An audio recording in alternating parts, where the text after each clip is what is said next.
तुमची काय किंमत करून ठेवली आहे लोकांनी? कोण महाराष्ट्रामधला मराठी माणूस पैसे फेकले की विकला जातो? ही आपली किंमत.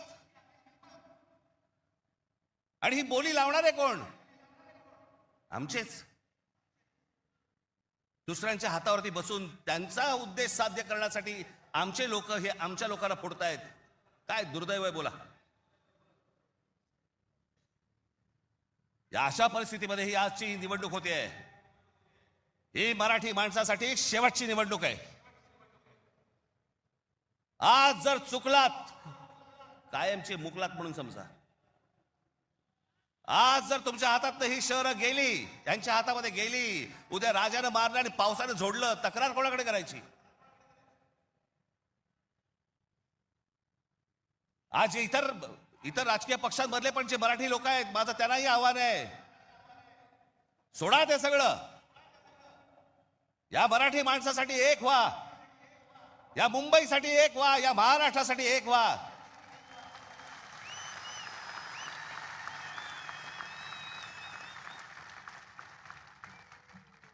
ज्या इतक्या वर्षांच्या परंपरेने, इतक्या लोकांच्या तपश्चर्याने ही मुंबई महाराष्ट्राला मिळाली. 107 आमचे हुतात्मे गेले. उद्या मुंबई गेली तर त्या पुतळ्यानंतर काय अर्थ उरतो? आणि पुतळे काय म्हणतील ते? आमचा मराठी माणूस बेसावध राहिला आणि म्हणून आम्ही मिळवलेली मुंबई आम्हाला गमवावी लागली.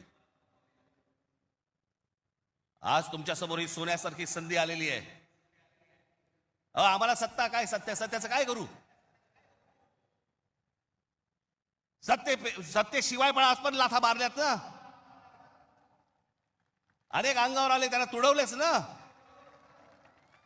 पण तुम्हाला ह्यांचा मास, या सगळ्या लोकांचा, सत्ताधाऱ्यांचा तुम्हाला उतरवायचा या निवडणुकीमध्ये.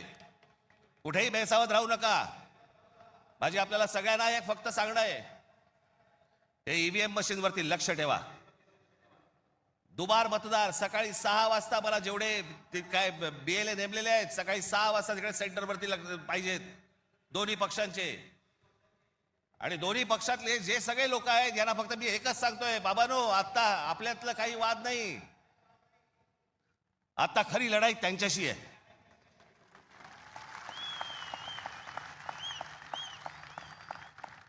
आपण भांडत राहावं हेच त्यांना पाहिजे. त्यांना जे हवं ते आपण नाही द्यायचंय. आपल्याला जे हवं तेच आपण केलं पाहिजे.